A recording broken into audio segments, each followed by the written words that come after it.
e dar continuidade à ao nosso capítulo 13, né?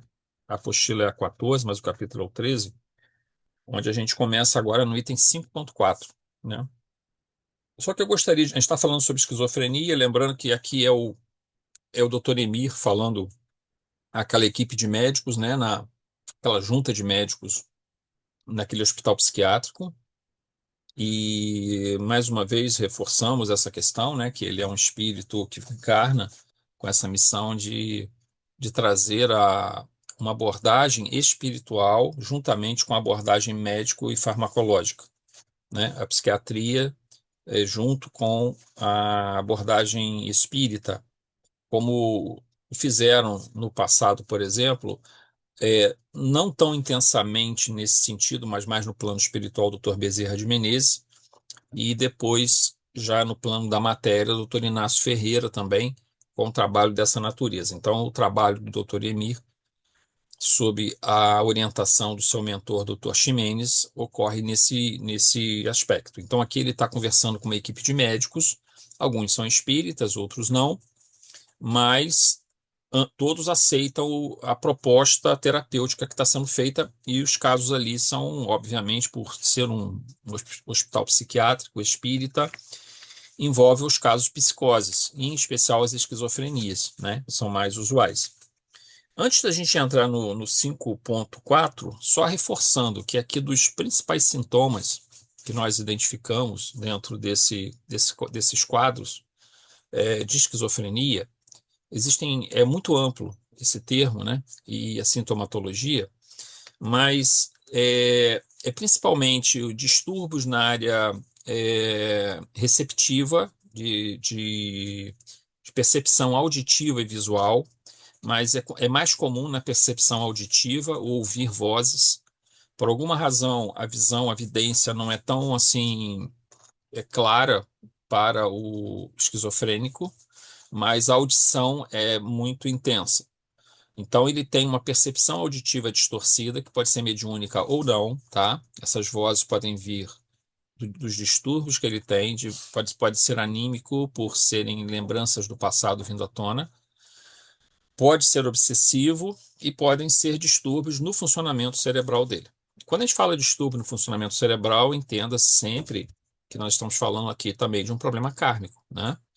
Onde, pelos equívocos do passado, ao reencarnar, ele imprime ao corpo físico, durante a gestação, ou já no próprio processo ali de formação do ovo, quando começa as suas divisões, ali já começa a influenciação, mas especialmente na formação, já alguns meses, 2, 3 meses depois, na formação do sistema neurológico, e especialmente o neurológico cerebral, começa digamos, as formações problemáticas ou ativações, desativações de genes através da energética perispiritual do espírito que traz no seu passado esses problemas. E isso aí, às vezes, não vai acontecer na infância nem na adolescência, mas vai acontecer lá para os seus 20 e poucos anos. Então, digamos assim, o desequilíbrio está ali já colocado pela energética perispiritual que o indivíduo traz. Eventualmente, pode ser que isso mude mesmo após algum tipo de desequilíbrio instalado no corpo, se o indivíduo tiver uma vida muito regrada, muito cuidada também no nível familiar, no nível socioeconômico, no envolvimento espiritual, mas frequentemente o espírito já traz muitos problemas. Então acaba, às vezes, desencadeando mesmo o quadro, abrindo o quadro esquizofrênico. Mas então nós temos o problema de percepção distorcida, tá? Então, é um distúrbio de percepção. A gente tem depois uma criação mental persecutória, que é uma criação mental de perseguição, uma síndrome de perseguição que ele tem. Quase todo esquizofrênico tem essa sensação de estar sendo perseguido, né? Há uma dificuldade de organizar pensamentos também, é uma outra característica, né? Então, ele desorganiza o pensamento dele, não consegue formar um pensamento coerente. E aí entra no 5.4, tá? No 5.4 a gente escreve então: o terceiro aspecto envolve a incapacidade ou dificuldade de envolvimento social coerente. O relacionamento social é inadequado e há o embotamento afetivo. A pessoa não consegue. Aí, nesse caso do embotamento afetivo, ele parece lembrar um pouco a situação do autismo, né? Mas, na verdade, são quadros diferentes, mas acontece que, em alguns pontos, tem alguns sintomas de doenças, de transtornos mentais que são meio que comuns a sintomas diferentes. Por exemplo, a gente fala que a depressão ela é básica, é mais uma neurose, né? Só que, por exemplo, se você tiver um quadro maníaco-depressivo, uma bipolaridade, no quadro maníaco, ele forma uma psicose ou uma dissociação, que são quadros que você vai, por exemplo, observar na esquizofrenia. Você pode observar um quadro, às vezes, de psicose ali. E você vai ver isso também no quadro da depressão bipolar, quando você vai para o quadro maníaco, tá? Então, muitas das vezes, o que nós temos são sintomas e características que são comuns a algumas doenças, apesar que no final elas são diferentes, elas não são iguais, mas alguns dos sintomas são comuns porque ativam ou ativam áreas do cérebro muito semelhantes, ou então ela, apesar das problemáticas serem diferentes para cada psique, voltando ao passado e ao que aconteceu nessa vida, mas alguns desses pontos têm seus pontos comuns, né?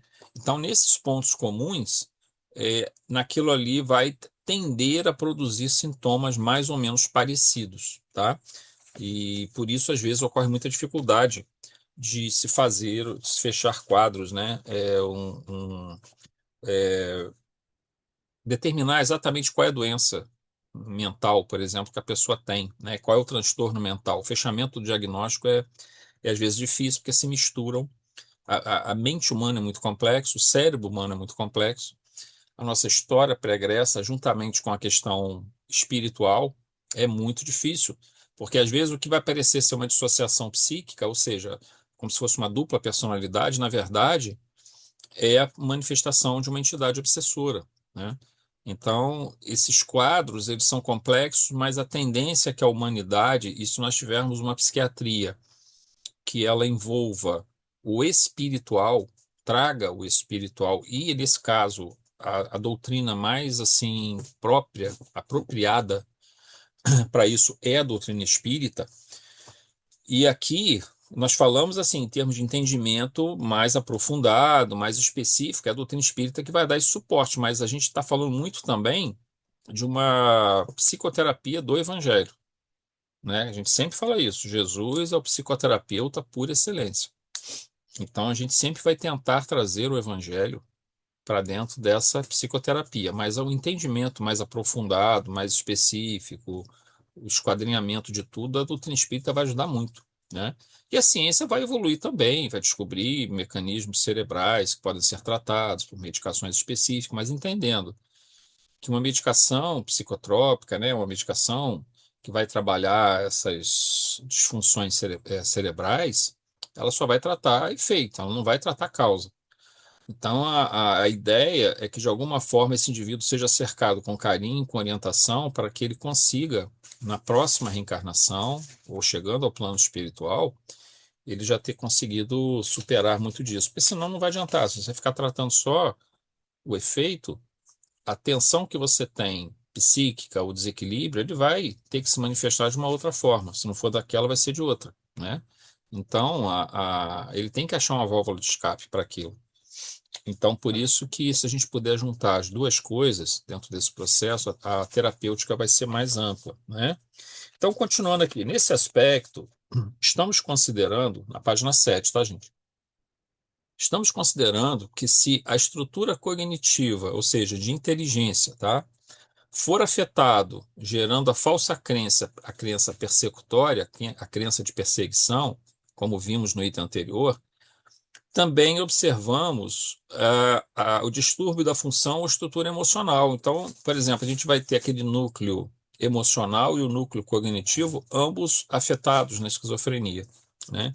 O que cria imensa dificuldade de comunicação, a capacidade da pessoa se comunicar, confiança, relacionamento, etc. Desses três elementos que citamos, disfunção da percepção sensorial, crença persecutória e desestrutura emocional, e aqui a gente ainda teria que juntar também, em se tratando da esquizofrenia hebefrênica, que é a incapacidade de organizar corretamente os pensamentos, né? Haveria também que se colocar aqui também.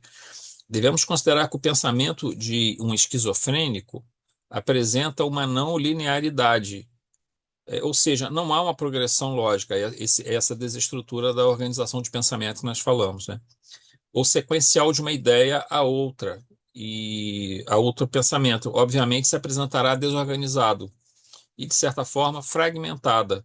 Daí, uma das primeiras definições de esquizofrenia, conforme citada por Dr. Emir, quando ele está falando para os médicos lá, e realizada pelo famoso psiquiatra Eugênio Breuer no início do século XX. Para o Eugênio Breuer, o processo se dava por uma fragmentação do ego, né? Por uma fragmentação do eu. No caso, ele botava uma fragmentação do eu, mas seria uma fragmentação do ego. Por que essa fragmentação? Pela incapacidade do indivíduo de organizar corretamente o pensamento, mas isso é só um aspecto da esquizofrenia. Então, hoje abandonou-se essa ideia, entende-se que a esquizofrenia é um conjunto mais amplo, né, de problemas que levam o indivíduo, então, àquele estado de alienação, né? 5.5. Consideremos agora uma interessante situação. Um médium tem por percepção visual ou auditiva uma informação que só ele recebe. Só o médium está vendo, só o médium está ouvindo, certo? Ele processa essa percepção, utiliza isso como uma fonte de informação e conhecimento e a partilha com outros. Como diferenciar o médium de um paciente esquizofrênico? Vocês observem que aqui uma das principais características do que se define uma doença mental, que é uma percepção de uma realidade paralela, ela, dentro da psiquiatria, ela seria vista, o médium seria visto como uma pessoa que tem problemas psiquiátricos. Felizmente, essa é uma visão já meio bem ultrapassada. Ainda existem psiquiatras mais antigos que talvez tenham essa visão, mas hoje, dentro da psiquiatria, o elemento religioso e o estado de transe, ainda que o médico não acredite em espíritos, tá? Um psiquiatra pode não acreditar em espíritos, mas ele entende que aquele transe que o médium está passando é um transe que se enquadra dentro de uma estrutura sócio-religiosa do grupo e da religião que ele se encontra e que não o prejudica, pelo contrário, o ajuda. Então, aquilo é incorporado na ideia de normalidade psíquica.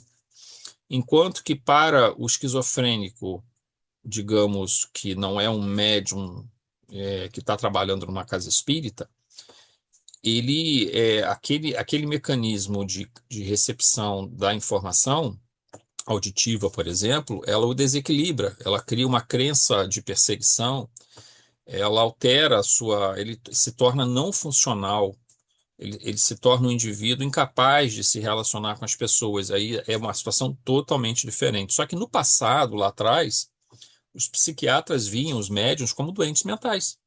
Então, para vocês terem uma ideia de como o espiritismo teve que vencer muitas barreiras, né? É, porque praticamente quando surge o espiritismo, surge a psiquiatria.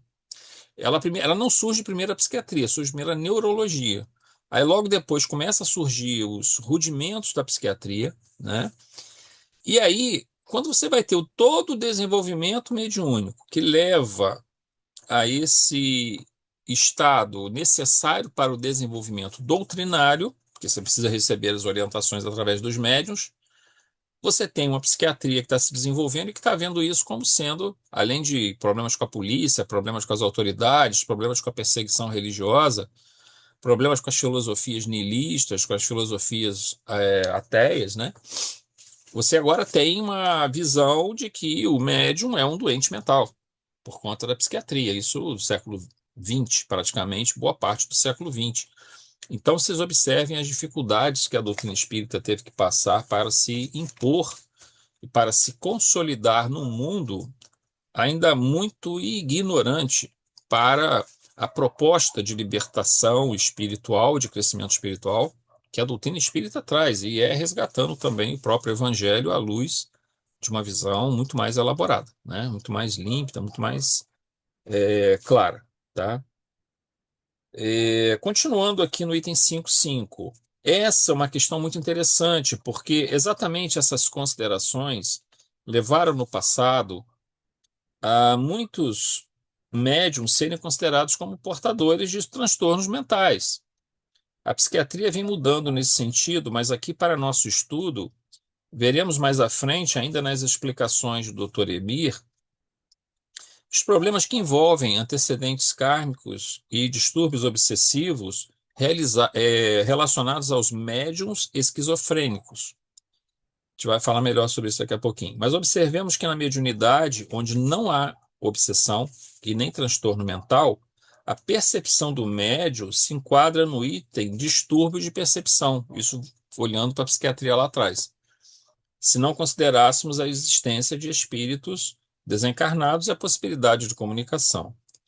Mas mesmo nesse caso, o diagnóstico não seria suficiente, pois não está acompanhado de outros fatores que caracterizam o transtorno mental esquizofrenia, porque a esquizofrenia não é só ouvir vozes. A esquizofrenia é desorganização dos pensamentos, a esquizofrenia é o sentimento de perseguição e o desequilíbrio emocional, que não é o caso dos médiuns.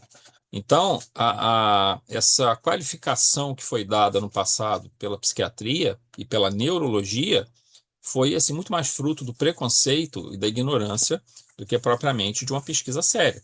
Uma vez que o médium equilibrado, não obsidiado, era uma pessoa que só tinha, do ponto de vista do psiquiatra, se ele fosse observar, ele só tinha o mecanismo de percepção, seja visual, seja auditiva, principalmente auditiva, do que o espírito está falando para ele, mas ele não tem o desequilíbrio emocional, ele não tem o desequilíbrio cognitivo e ele não tem a síndrome de perseguição.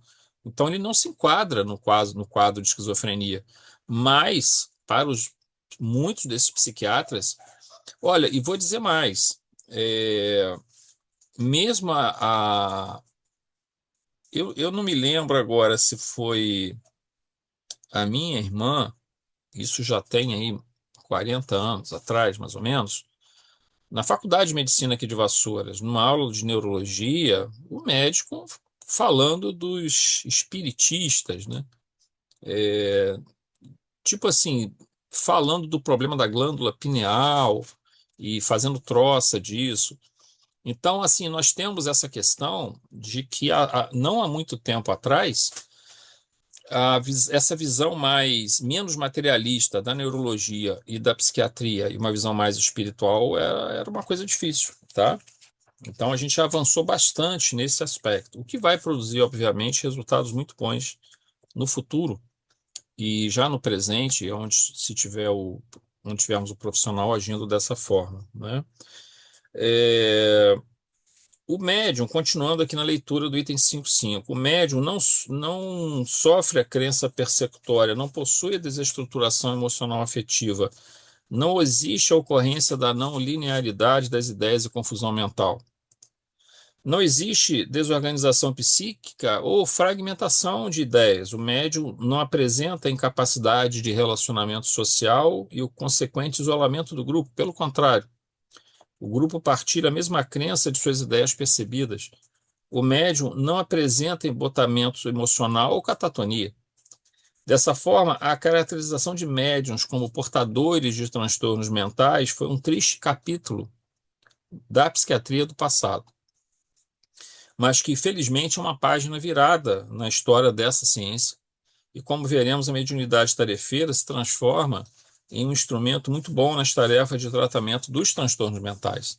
Então, a gente vai observar que não só a visão era absolutamente equivocada, como também a própria mediunidade, com razoável frequência, é, foi e é utilizada para o tratamento de transtornos mentais, de espíritos desencarnados e de encarnados, né? Porque imagina só, você tem, por exemplo, uma pessoa que tem um transtorno, digamos, psicótico, tá? Se ela tem um obsessor, esse transtorno é potencializado várias vezes. Ele fica muito mais intenso, muito mais forte. Se você consegue fazer através de uma reunião de desobsessão o auxílio ao desencarnado, melhorará bastante o quadro do encarnado. Talvez ele ainda continue tendo parte dos sintomas, mas ele já não tem mais aquele obsessor que potencializa tanto a intensidade do fenômeno quanto a frequência das ocorrências. Então, você diminui essa frequência de ocorrências do fenômeno, das crises, dos estados que ele entra em estado psicótico, ao mesmo tempo que a intensidade dele diminui bastante, às vezes só com a medicação você vai conseguir fazer o controle daquele estado. Então, o espiritismo é um aliado da psiquiatria dentro desse processo para o tratamento e foi visto como uma doença pela psiquiatria durante muito tempo. Nós falamos aqui de médiums esquizofrênicos no sentido seguinte, porque o esquizofrênico, se ele sofre obsessão, ele é um médium obsidiado, certo? Então, o quadro é mais grave e eu diria que 70% dos esquizofrênicos são obsidiados, né? Talvez o número seja até maior. Estou botando um número mais conservador aqui.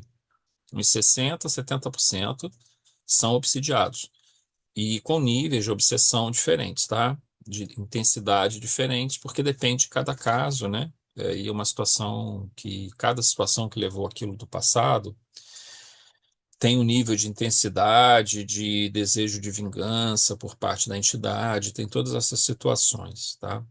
Mas esse irmão desencarnado que está em sofrimento e tentando prejudicar ainda mais o encarnado, ele poderá ser tratado, então os sintomas vão diminuir. Se ele não for tratado, ele aumenta a ocorrência, do sofrimento no encarnado que sofre.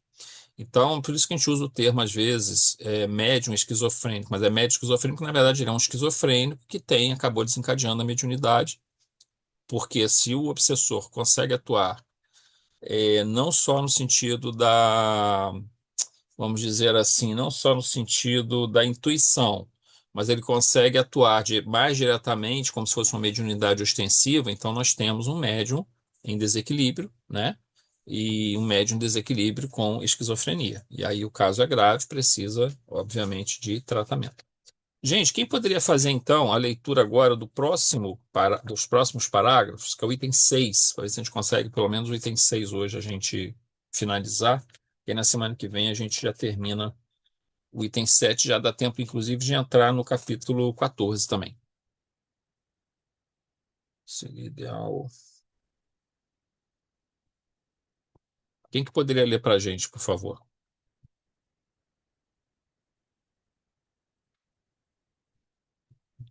Qual é a página, Zé? Do livro, desse aqui é o 142, logo Qual é no o iníciozinho da parágrafo? página. Primeiro Tem parágrafo. razão? Eu Não, estou seria sem a. ideal.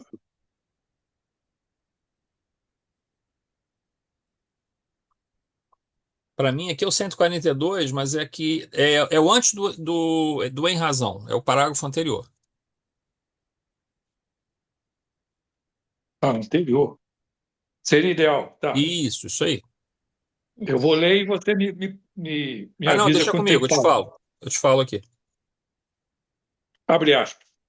Seria ideal que a esquizofrenia fosse diagnosticada no seu início, o que nem sempre é factível, em razão das dificuldades de o paciente ser levado ao especialista. Em nossa clínica, por exemplo, quando o paciente nos é trazido, ele em estado de desarmonia quase total, quando não vitimado pela catatonia, ou seja, hiperatividade, ou pela hiperatividade, ou vítima da desorganização da personalidade. Abre aspas. Em razão das grandes conquistas farmacológicas na atualidade, tem-nos sido possível realizar uma terapêutica de natureza química, cujos resultados são, em alguns casos, positivos, facultando ao enfermo uma relativa possibilidade de convivência social e familiar, com as naturais recidivas quase periódicas, que podem ser controladas com medicamentos. A verdade, porém, é que defrontamos um fenômeno orgânico de desequilíbrio muito grave e que cada dia apresenta maior incidência em números expressivos de criaturas humanas. Se os indivíduos portadores de esquizofrenia fossem internados neste momento, os leitos hospitalares em clínica especializada existentes no mundo não os poderiam receber, senão em uma terça parte entre os diagnosticados com relativa segurança. Novamente ele silenciou, relanceando o olhar pelos ouvintes atentos e curiosos, adentrando-se um no outro campo de considerações. Se levarmos em conta, porém, que o paciente esquizofrênico é um ser imortal, que ele procede de experiências ancestrais, que traz nos tecidos sutis do espírito os fatores que o predispõem à síndrome que se manifestará mais tarde, compreenderemos que as mudanças químicas no cérebro, os fenômenos genéticos, as alterações estruturais são efeitos da sua consciência de culpa, da sua necessidade moral de reparação dos crimes cometidos, que ficaram ignorados pela justiça terrestre, mas que ele conhece. Entendendo-se o espírito como um ser causal, em processo de evolução, adquirindo experiências e superando as manifestações primárias, através de novas experiências iluminativas, trataremos dos inevitáveis efeitos dos seus atos danosos, mas remontaremos à casualidade que se encontra no ser real e não no seu símile material. Na contingência de alguns casos irrecuperáveis, como os temos aqui em nossa clínica, esquecidos propositalmente pelas famílias, como ocorre em todos os hospitais psiquiátricos.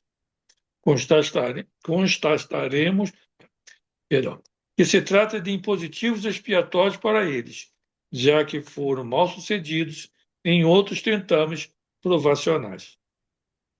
Agora, se encontrando sob injunção expiatória recuperadora que lhes foi imposta. Como coronário da tese que ora defendemos, o que muitos consideram como simples delírios e alucinações, muitas vezes são contatos mediúnicos com as antigas vítimas, ora transformadas em algozes, que os vêm perseguir, desforçando-se dos males que lhe foram infligidos anteriormente. Se esse conúbio enfermiço continuar por largo prazo, é natural que a energia destrutiva aplicada nos delicados tecidos neuronais termine por danificá-los, alterando o quimismo cerebral e as neurocomunicações. Obrigado, Reinaldo. Neuro... Aí? Tá bom. Fechou. Valeu. Bom, continuando aqui, gente. Item então 6.1. Doutor Emir está falando com os médicos, tá? Que o Reinaldo leu para a gente aqui, falando com a equipe médica lá.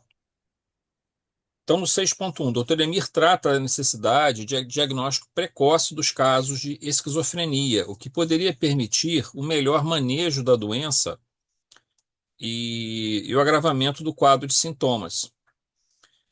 Os medicamentos que estão sendo desenvolvidos permitiram significativas melhoras no quadro sintomático, que muitas vezes permite que o paciente possa voltar ao convívio familiar e social.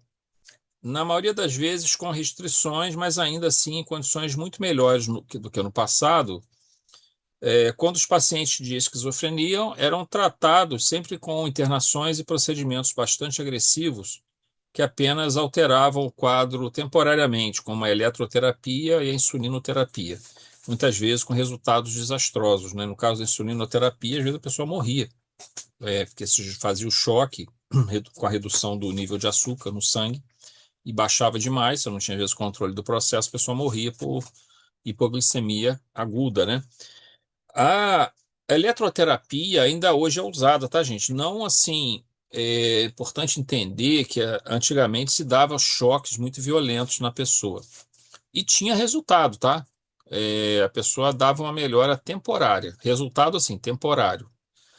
tanto no caso de depressão grave, com catatonia, no caso de esquizofrenia, de outros tipos de alucinações, esse choque, além da separação do obsessor, ele produzia uma energização muito grande, eu acho, dos neurônios, e eles durante algum tempo funcionavam um pouco melhores, depois novamente se desorganizavam. Mas era uma coisa muito dolorosa, muito sofrida para o paciente.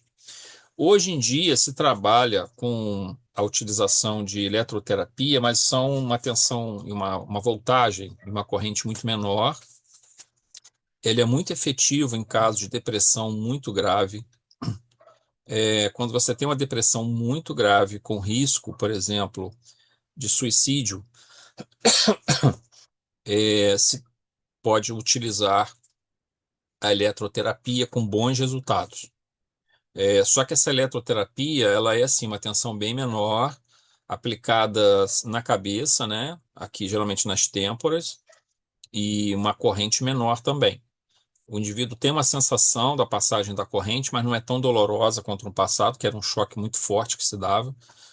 E obviamente que a eletroterapia tem também os seus riscos, mas diante de um quadro muito grave de depressão ou da próprio quadro de psicose na esquizofrenia, você pode se valer desse recurso, tá? Com a permissão no caso, especialmente dos familiares, se for depressão, permissão do paciente, mas os resultados, por incrível que pareça, são válidos. Então havia uma certa intuição no passado no uso da eletroterapia como uma forma de se tentar melhorar essas situações. O Dr. Emir ele chama atenção aqui para que o caso não se cronifique. Quanto mais tempo levar nesse processo, nós temos duas cronificações, vamos assim dizer. A primeira é aquela produzida pela presença do obsessor. E que Bezerra de Menezes, naquele livro A Loucura sob Novo Prisma, já no início, no finalzinho do século XIX, início do século XX, já nos trazia essa informação de que a permanência do obsessor por muito tempo lesionava os tecidos cerebrais, né? Então era importante se proceder a um tratamento o quanto antes melhor. Na parte farmacológica também, porque ela vai evitar danos maiores aos tecidos cerebrais, tá? Aos neurônios, às sinapses e mesmo a regiões inteiras do cérebro, né? Você poderá ter perdas de várias regiões cerebrais se essa doença se agrava muito. E aí depois o tratamento farmacológico ele é mais, digamos, é menos efetivo. O mesmo acontece na depressão. Se a depressão começa a ser tratada, seja psicoterapicamente, seja espiritualmente, seja farmacologicamente, as chances de remissão ou de manter o quadro estabilizado são sempre melhores se você trata no início. Se você deixa o quadro cronificar, é mais problemático, mais difícil depois, porque o seu cérebro meio que se adapta e cria sinapses, que são vias neurais, caminhos dos neurônios, para que uma área do cérebro se comunique com a outra, muito resilientes, muito fortes. Então, você não consegue, às vezes, mudar aqueles caminhos ali. Então, toda doença, de uma forma geral, precisa ser tratada fisicamente a mesma coisa. Se a gente tem uma doença física, quanto mais tempo a gente leva para cuidar dela, mais ela se cronifica e mais difícil é o tratamento. No caso da doença mental, a mesma coisa. Quanto mais tempo levar para tratar, maiores serão as dificuldades posteriores para os cuidados que deverão ser feitos. Em se tratando de obsessão, e muitas vezes o que o paciente, o senso de perseguição, a crença que chama de crença persecutória, né? Esse senso de perseguição do paciente está sendo movido por obsessores e potencializado por obsessores. Quanto mais tempo esse obsessor fica com o paciente, mais aquela energética de ódio, quer dizer, não é energética, o pensamento de ódio, o sentimento de ódio do obsessor, os pensamentos que ele fica matutando de como se vingar do obsidiado. Isso gera uma energética perispiritual e uma aura em torno do obsessor muito deletéria, prejudicial. A presença dessa aura conectada e do perispírito conectado ao médium obsidiado, né, que é o esquizofrênico, que é o depressivo, o que for, ele vai acabar lesionando os tecidos delicados do cérebro. Então, essa presença continuada. Então, o que que tem que se fazer? O tratamento de desobsessão, né? E às vezes nós temos que pedir, quando a gente às vezes não consegue que ocorra o tratamento da desobsessão, porque às vezes o espírito, a ligação entre os dois é muito intensa, tentar contrabalancear isso, do ponto de vista espírita, com o passe, a fluidoterapia constante, para fortalecer o espírito, reequilibrar, pelo menos durante algum tempo, o perispírito dele. É, o auxílio das palestras, o auxílio dos estudos, o auxílio fraterno, conversando com o paciente, no ambiente do centro, vai propiciar resguardos, cuidados, a prece intercessória pedindo que ele seja isolado, que ele seja diminuída, digamos, pelo menos, a sensibilidade mediúnica dele um pouco, para que a influência da entidade não seja tão intensa no cérebro. Então, nós temos recursos para melhorar um pouco a situação do paciente, mas tem casos que nem a doutrina espírita consegue produzir um resultado imediato, assim, visível. Resultado sempre produz. Visível, nem sempre é possível observar, porque é muito grave a situação. E as melhoras têm que ser feitas, são feitas aos pouquinhos, né? Então elas só vão produzir resultado após alguns anos ou até numa outra vida. Mas as sementes estão sendo plantadas ali. A gente tem que ter paciência dentro desse processo. E às vezes o resultado, a melhora é rápida também. Depende de cada caso. Não tem uma receita de bolo para isso. O que tem aqui é muito amor, muito carinho com o paciente e também com o obsessor, né? Envolvê-lo com muita oração, com todo o nosso amor que a gente puder, com todo o desejo de ajudar. As entidades do centro vão estar trabalhando, os centros espíritas vão estar trabalhando e tratando esses pacientes. No mínimo, diminuindo a agressão da entidade sobre aquele paciente e diminuindo os efeitos que poderiam levar até a morte do paciente, até a desencarnação prematura do paciente, tá? 6.2. No entanto, não há remissão da doença pelo uso dos medicamentos. Alguns falam em remissão de esquizofrenia. Eu, particularmente, não acredito muito em remissão de esquizofrenia. Isso aí, mas como eu estou lendo mais sobre isso agora, estudando mais sobre isso agora, a gente daqui a algum tempo vai ter uma visão melhor até para passar para vocês. A gente tem remissão de depressão, você consegue fazer remissão de depressão, consegue fazer remissão de síndrome do pânico, você consegue ter controle de transtornos de humor, é possível. Agora, desestrutura psíquica, quando chega ao ponto da. A não ser que o caso seja somente obsessivo. Se ele não for propriamente uma esquizofrenia, mas na verdade uma espécie de esquizofrenia, mas que na verdade é muito mais assim uma ação de subjugação do obsessor, se você conseguir fazer essa separação, conseguir convencer o obsessor, pode curar o médium totalmente, tá? Mas se você tem uma esquizofrenia mesmo, ou seja, com lesão cerebral, com alteração neurológica, com alteração da bioquímica cerebral, do funcionamento, né, até nível genético, a parte farmacológica não vai conseguir tratar isso, porque isso é um desequilíbrio do espírito que se projetou no corpo físico. E aí o que você vai fazer é atenuar os sintomas e tentar tratar pela psicologia, pelo, pelo tratamento da psicoterapia espiritual e pela farmacologia, mas a farmacologia trata os efeitos. A psicologia e a psicoterapia espiritual, digamos, na casa espírita, ela vai trabalhar as causas, né? Vai começar a tentar abordar para chegar até as causas.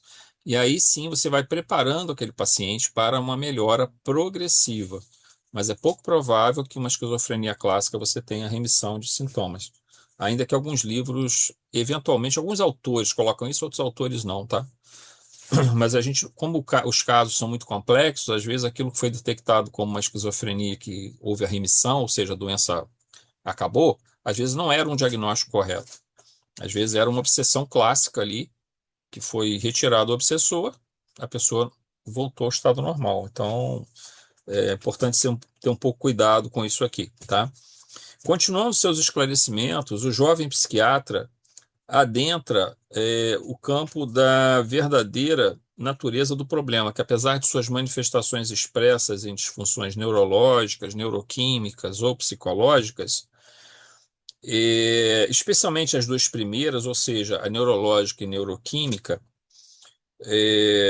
nada mais são do que o reflexo do espírito mentalmente enfermo que, desequilibrando sua energética perispiritual, essa, por sua vez, desequilibra os delicados tecidos do cérebro, suas complexas funções, quando não afeta por fenômenos genéticos ou epigenéticos as futuras alterações que se manifestarão no paciente encarnado. Então, nós temos certos desequilíbrios no- de doenças em geral, que elas podem ser produzidas, que são produzidas, uma classe de doenças bem ampla, não só os transtornos mentais, por desequilíbrio do espírito.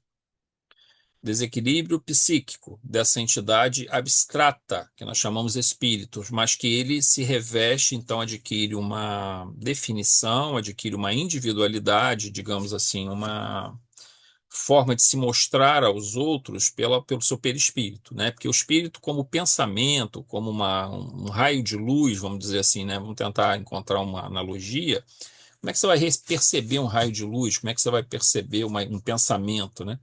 Então, a individualização dele, é, digamos, a forma que ele tem de se mostrar é através do perispírito, agregando o fluido universal em torno desse foco inteligente, que é o espírito, e formando o seu corpo espiritual, tá? Bom, esse corpo espiritual é uma energia, porque ele é o fluido universal ali condensado, que guarda as características desse espírito, suas características cognitivas e emocionais, que são ideias e emoções que estão refletidas de uma forma, de uma matéria sutil ou de uma energia, que é o perispírito. Muito bem. Quando essa energia ou essa matéria muito sutil, esse fluido, entra em contato com o corpo físico, ele transfere para o corpo físico os seus equilíbrios ou desequilíbrios. Então, quando ele transfere um desequilíbrio, ele desorganiza determinadas regiões do corpo físico. No caso dos transtornos mentais, nós temos uma desorganização do cérebro, de determinadas áreas do cérebro ou do funcionamento de certos neurônios. Então, esse desequilíbrio na primeira infância, ou então depois, lá mais à frente, ele vai acabar em algum momento.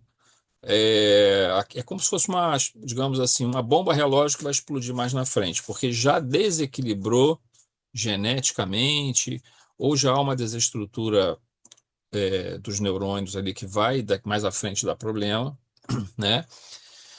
Mas isso foi feito por uma ação energética do perispírito sobre o cérebro do paciente, tá? Daquele que vai reencarnar e que traz digamos, essa necessidade, esse aprendizado que vai ter que ser realizado, né? Pode ter obsessão, pode não ter obsessão, mas de toda forma, o mecanismo, o nosso objetivo seria qual? Estão ouvindo, gente? Ah, Tinha caído voltou. aqui. Você gelou aí, é. Tinha caído a internet. É, tudo tranquilo agora, né? Então, o nosso Agora tá. beleza, então. O nosso objetivo, gente, como espíritas e trabalhadores e frequentadores de um centro espírita, é estar tentando realizar o nosso aprendizado, a nossa cura, autocura, mas ajudar o próximo também, né? E, e muitas pessoas nos procurarão com problemas no corpo físico, com problemas no cérebro, com problemas psíquicos, com problemas espirituais. Em se tratando dos transtornos mentais, o objetivo da casa espírita e de nós trabalhadores e frequentadores da casa espírita é utilizar esses recursos que nós temos à mão para tentar ajudar essas pessoas. Elas também estão sendo ajudadas pelo plano espiritual. Mas, se você tem essa ajuda dos mentores, dos trabalhadores espirituais, e uma ajuda cuja sensibilização do paciente ocorre pelo diálogo, pela conversa, pelo fluido vital, dispensado pelas mãos dos médiuns encarnados e manipulada pelos espíritos, Então, nós vamos ter uma possibilidade muito mais efetiva de tratamento, né? E temos que tentar aprender, e isso é uma coisa que eu acho que vai levar tempo. Nós ainda temos que estudar muito, nós espíritas, temos que estudar muito, temos que buscar, e esses conhecimentos estão vindo pela espiritualidade, já começaram a vir por André Luiz, por Joana de Ângeles, por Manuel Filomeno. Como nós encontrarmos brechas, como nós encontrarmos esse ponto de contato que nos conecta com aquele ser, com a psique daquele ser, que está dentro de um looping. Porque o que acontece? O indivíduo que está sofrendo muito, seja numa depressão, seja num estado de pânico, seja isso numa neurose, ou então numa psicose, uma dissociação, é, uma esquizofrenia, um estado psicótico de esquizofrenia. Ele está num looping, ou seja, uma ideia que se realimenta o tempo todo. Você precisa tentar encontrar uma forma de quebrar esse looping, né? De buscar algo dentro dele através do diálogo e através da audição, ouvindo ele falar, algo que o sensibilize, algo que traga a ele memórias que no passado foram muito importantes para ele, lhe trouxeram felicidade nessa ou em outras vidas. Tentar ajudá-lo a enxergar o mundo com os olhos um pouco diferentes. E isso pode ajudar a quebrar esse looping, esse círculo vicioso de ideias que o prejudicam e o fazem sofrer. Então, nós temos vários mecanismos dentro da doutrina, nós temos que ter essa sensibilidade de tentar compreender como nós podemos ajudar os nossos irmãos que estão passando por essa situação, né? Então, a doutrina espírita, o evangelho, possuem muitos recursos para serem utilizados. Nós temos que nos valer desses vários recursos, desde uma água fluidificada a um passe, a um auxílio fraterno de você conversar com a pessoa, de uma palestra, de um estudo, de dar um livro para uma pessoa, onde você recomenda a leitura daquele livro, você conversa com ela sobre aquele livro, pede para ela estar te falando o que ela está entendendo daquele livro, você conversa com ela. Tudo isso é terapia.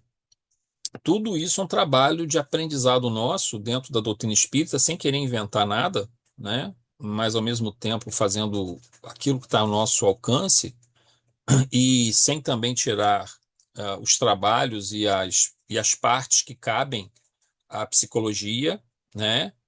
E à psiquiatria, que também precisa, o ciclo todo tem que se fechar de tratamento às pessoas, porque o sofrimento é muito grande, tá? E para a gente finalizar aqui no 6.3, outro ponto de grande importância se refere ao processo obsessivo, quase sempre presente nos transtornos da esquizofrenia e que acabam por agravar não só os sintomas, mas também lesar ainda mais as estruturas cerebrais, pelo contato constante das energias deletérias do obsessor. Então, os delírios, as alucinações, visões e vozes percebidas pelo paciente podem ter sua origem tanto nos desequilíbrios psíquicos quanto nas induções mentais dos obsessores. Frequentemente, essas duas coisas se juntam para produzir todo esse quadro de sintomas que trazem tanto sofrimento ao esquizofrênico. Tá bom, gente? Então, nós vamos finalizar, né? Hoje, tá? Alguma questão, alguma dúvida, algum comentário antes da gente fazer a finalização?